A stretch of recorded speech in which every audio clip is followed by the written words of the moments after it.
الحمدللہ الذی ہدانا لہذا وما کننا لنہتدی لولا ان ہدانا اللہ۔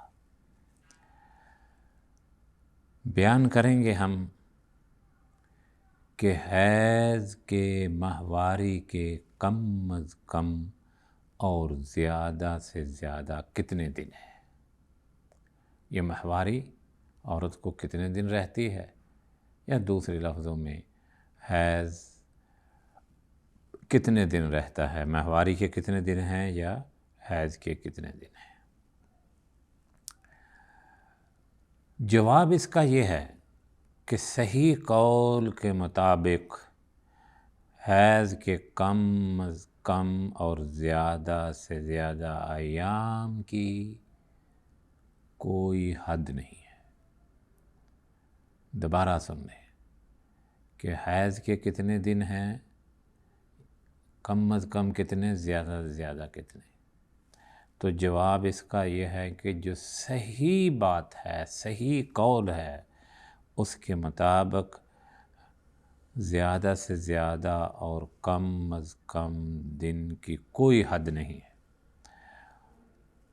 اور اس بارے میں دلیل اللہ رب العزت کی وہ آیت کریمہ ہے جس میں اللہ رب العزت فرماتے ہیں وَيَسْأَلُونَكَ عَنِ الْمَحِيضِ قُلْ هُوَ أَذًى فَاعْتَزِلُوا النِّسَاءَ فِي الْمَحِيضِ۔ اور وہ تم سے حیض کے بارے میں دریافت کرتے ہیں، کہہ دو کہ وہ تو نجاست ہے، سو ایام حیض میں عورتوں سے کنارہ کشی کر لو، یعنی اپنی بیویوں کے پاس نہ جاؤ۔ اس لیے کوئی حد مقرر نہیں کی یہاں تک کہ وہ پاک نہ ہو جائیں۔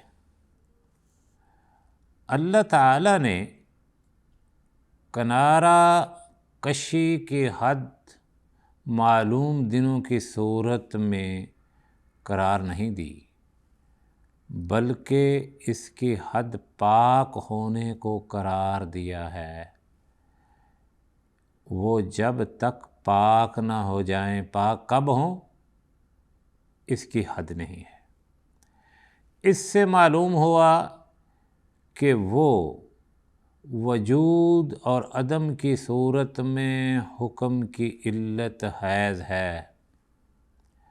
جب حیض موجود ہوگا تو حکم ثابت ہوگا، اور جب عورت پاک ہو جائے گی تو حیض کے احکام زائل ہو جائیں گے، اور پھر دونوں کی تحدید کی کوئی دلیل بیان نہیں کی، حالانکہ اس کی ضرورت بھی تھی۔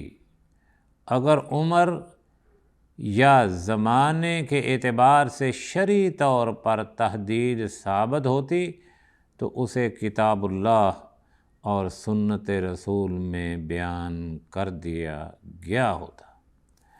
پس ہر وہ خون جسے عورت دیکھے اور جس کے بارے میں عورتوں میں معروف ہو کہ یہ خون حیض ہے تو وہ حیض کا خون ہے، اور اس کے لیے وقت کا تعین نہیں ہے۔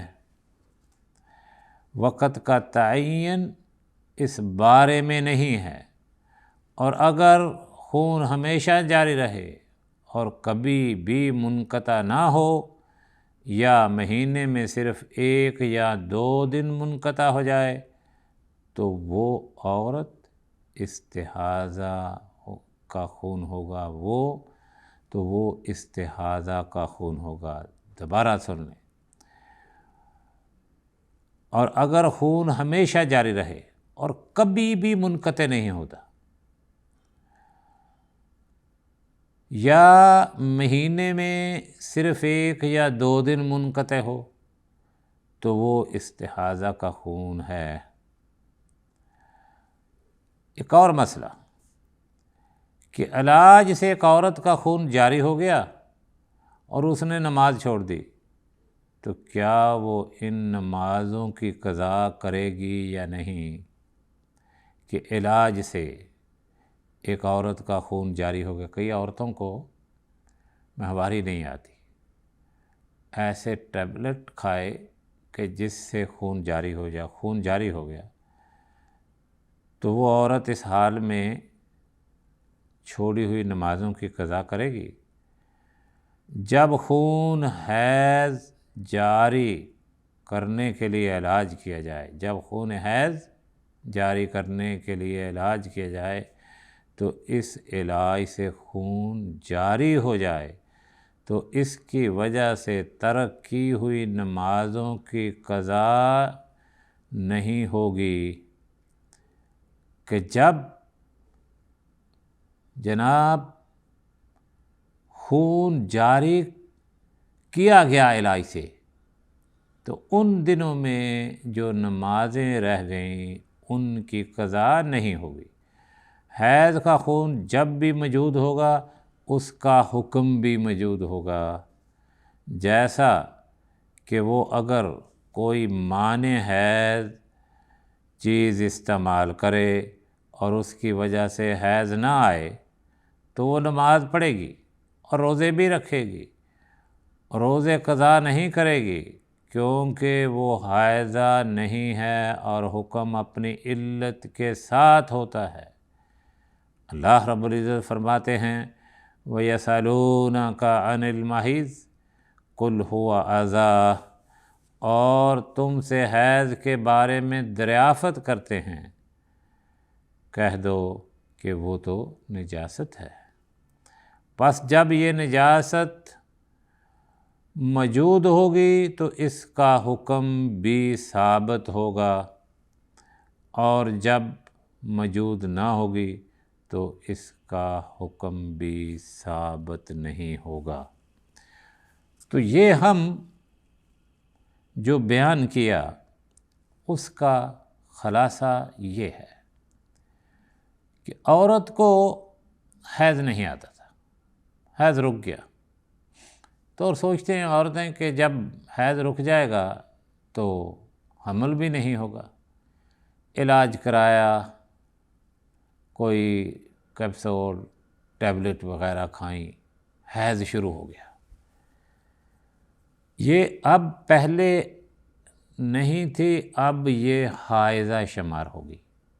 کتنے دن رہتا اس کو حیض، خون آتا رہتا ہے، ان دنوں میں جو چھوٹ جائیں نمازیں ان کو ادا نہیں کرے گی، ان نمازوں کو نہیں پڑھے گی، کیونکہ اب علت ہے کہ حیض ہے۔